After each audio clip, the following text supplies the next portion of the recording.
Good morning बच्चों। मैं राजेंद्र प्रसाद आप लोग को अपने YouTube channel orthography by Rajendra sir में स्वागत करता हूँ। मेरा मुख्य उद्देश्य है भारतवर्ष के ग्रामीण क्षेत्रों से आने वाले बच्चों को शिक्षा देना और भूगोल के प्रति रुचि उत्पन्न करना, ताकि आप एक अच्छा नागरिक बन सकें। तो मैं आज चर्चा करने जा रहा हूँ 12वीं कक्षा की भूगोल मानव भूगोल का मूल सिद्धांत के अंतर्गत अध्याय 10 में मानव बस्ती। तो बच्चों, मानव बस्ती किसे कहेंगे? तो इसे सरल शब्दों में समझा जाए तो मानव अधिवास का एक समूह को मानव बस्ती कहते हैं। हम इसे ग्राम, नगर या शहर के नाम से भी जानते हैं। और एक स्थान जो अस्थायी रूप से बसा होता है, अस्थायी रूप से बसा हुआ होता है, उसे मानव बस्ती कहते हैं। उसके स्वरूप बदल सकता है, कार्य बदल सकता है, परंतु बस्तियां समय स्थान के साथ निरंतर बसती रहेगी। कुछ बस्तियां अस्थायी होती है, जिसमें निवास कुछ समय के बाद लोग प्रवासित कर जाते हैं। इसका मुख्य कारण है ऋतु। क्या? ऋतु। इसका उदाहरण देखा जा सकता है भारतवर्ष के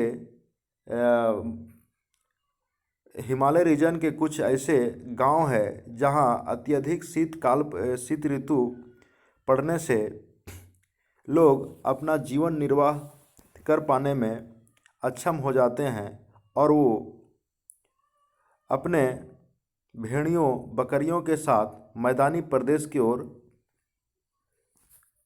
प्रवास कर जाते हैं। बस्तियों का वर्गीकरण ग्रामीण और नगरीय बस्ती के रूप में किया जा सकता है। तो मैं आज ग्रामीण बस्ती के संबंध में चर्चा करूंगा।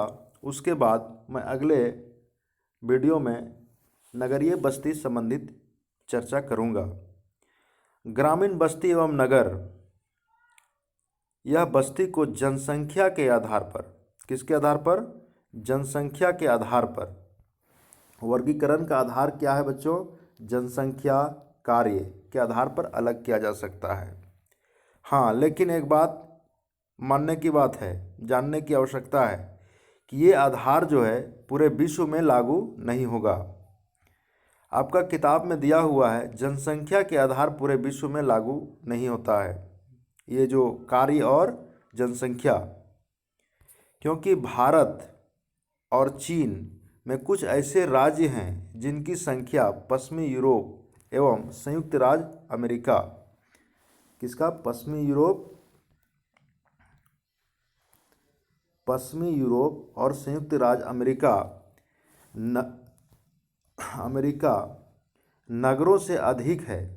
ठीक इसी प्रकार अर्थात भारत के कुछ ऐसे राज्य हैं जिसकी जनसंख्या पश्चिमी यूरोप और संयुक्त राज्य अमेरिका के नगरों से अधिक है।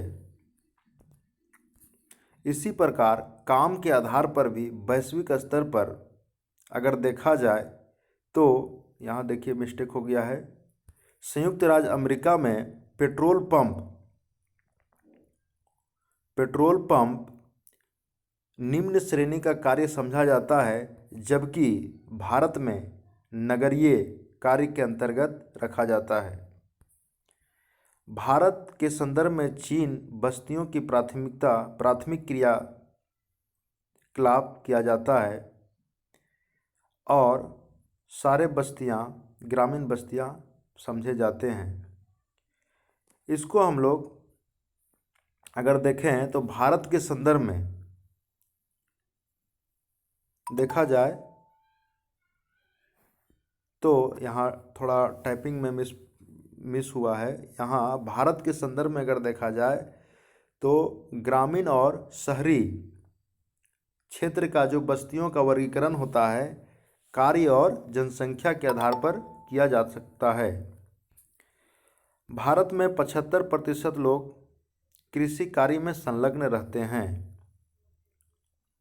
और उपनगरीय के बारे में दिया गया है तो उपनगर एक ऐसा नगर है जो मुख्य नगर से हटकर रहन सहन की अच्छी गुणवत्ता की खोज में स्वच्छ खुले क्षेत्र में जाकर एक नगर का विकास करना उपनगर कहलाता है। आपका पुस्तक में छोटा छोटा टॉपिक दिया हुआ है जो मुख्य है। 1991 की भारतीय जनगणना में नगरीय बस्ती को इस प्रकार परिभाषित किया गया है। वे सभी स्थान जहां नगर पालिका, नगर निगम, छावनी बोर्ड या अधिसूचित नगरीय क्षेत्र सीमित हो एवं कम से कम 5000 व्यक्ति वहां निवास करता हो और 75% पुरुष श्रमिक गैर कृषि कार्य में संलग्न हो और 400 व्यक्ति 400 व्यक्ति प्रति वर्ग किलोमीटर निवास करता हो, उस प्रदेश को नगरीय बस्ती या नगरीय प्रदेश कहेंगे। बस्तियों के प्रकार एवं प्रतिरूप। बस्तियों के आकृति के आधार पर मुख्यतः निम्न प्रकारों में वर्गीकृत किया जा सकता है: संघन बस्ती, परिकीर्णन और ग्रामीण। ग्रामीण बस्तियों को प्रभावित करने वाले कारक जल की उपलब्धता, भूमि की उपजाऊ, उच्च भूमि के क्षेत्र, घने क्षेत्र, घर बनाने की सामग्री, सुरक्षा। तो बच्चों, मानव जीवन को भी प्रभावित यही सब बिंदु करते हैं, क्योंकि ये सारे बिंदु जहाँ पे या जिस प्रदेश में अनुकूल पाए जाएंगे वहाँ पे मानव बसना चाहेगा और यही बात रहा जिसके कारण मानव का उद्भव एवं विकास एवं सभ्यताएं नदी घाटी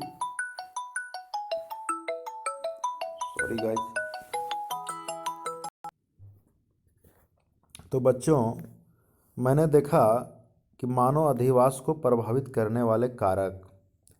अब हम देखेंगे ग्रामीण बस्तियों के प्रतिरूप। तो ग्रामीण बस्तियों के प्रतिरूप में रेखीय प्रतिरूप, चौक-पट्टी प्रतिरूप, तारे आकार की प्रतिरूप, टी आकार की प्रतिरूप, वृत्ताकार प्रतिरूप, एल आकार प्रतिरूप मुख्य है। ग्रामीण बस्तियों का वर्गीकरण जो है विन्यास के आधार पर मैदानी ग्राम, पठारी ग्राम, वन ग्राम, तटीय ग्राम, मरुस्थलीय ग्राम मुख्य है। कार्य के आधार पर बच्चों इसमें कृषि ग्राम, मछुआरों के लिए ग्राम, लकड़हारों के लिए ग्राम, पशु ग्राम इत्यादि आते हैं। बस्तियों की आकृति के आधार पर इसमें कई प्रकार की आकृतियाँ होती है। जैसे अब देख चुके हैं पहले कि आयताकार, वृत्ताकार, तारे के आकार, चौक-पट्टी आकार, दोहरे ग्राम इत्यादि। रेखीय प्रतिरूप सड़कों के किनारे, रेल लाइन, नदियों, नहरों के किनारे किनारे एवं तटबंधों के किनारे किनारे विकसित होती है। आपसे पूछा जाएगा कि रेखीय प्रतिरूप निम्नलिखित में से किस प्रदेश में विकसित होगा। तो आप लोग देख लीजिए, सड़क के किनारे, रेल के किनारे, नदी घाटी के किनारे और नहरों के किनारे और तटबंध के किनारे किनारे विकसित होती है। आयताकार प्रतिरूप समतल क्षेत्रों और चौड़े अंतरा पर्वतीय घाटियों में पाया जाता है। इसमें आयताकार होती है और सड़कें एक दूसरे को समकोण पर काटती है। वृत्ताकार प्रतिरूप, वृत्ताकार अर्थात एक वृत्त के समान। तो होता क्या है कि मान लिया जाए एक झील है और इसमें पानी भरा हुआ है। अब इसके चारों ओर में घर का समूह बन जाता है और उसका आकृति एक वृत्त के आकार की हो जाता है, तो इसे वृत्ताकार प्रतिरूप कहते हैं। तारे आकार की प्रतिरूप जहाँ पर कई मार्ग आकर आपस में मिलते हैं, वैसे क्षेत्रों में तारे आकार की प्रतिरूप विकसित होती है।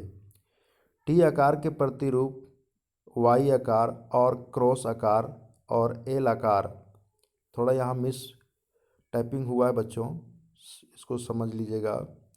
टी आकार की बस्ती सड़कें के तिराहे पर विकसित होती है। वाई आकार की बस्तियां वैसे क्षेत्रों में पाई जाती है जहां दो मार्ग आकर एक तीसरे मार्ग में मिलती है। क्रॉस आकार की बस्तियां चौराहों पर प्रारंभ होती है, जहां पर चौराहे चारों दिशाओं में बट जाते हैं। या मान लिया जाए, आप चित्र के माध्यम से भी समझ सकते हैं, मान लिया जाए यहाँ एक चौराहा है और यहाँ से सड़कें इधर भी क्रॉस किया है, पूरब की ओर, दक्षिण की ओर, उत्तर की ओर। तो ये सारे के सारे एरिया में जो अधिवास का विकास होगा तो वो तारा के आकार में होगा। एल आकार की आकृति बच्चों, जब किसी मार्ग सीधा आ रहा है वहाँ तक ठीक है, लेकिन बगल में नदी क्रॉस किया है या पहाड़ क्रॉस किया है तो सड़क जो है दाएं या बाएं मुड़ जाएगी। तो इस एरिया में अधिवास का विकास होगा, इस एरिया में अधिवास का विकास होगा, बस्ती का विकास होगा, तो वो एल आकार की बस्तियां होगा। लेकिन ये दाएं या बाएं ही मुड़ेगा, दोनों साइड नहीं। अगर दोनों साइड मुड़ जाता है तो वहाँ टी आकार की प्रतिरूप का निर्माण होगा।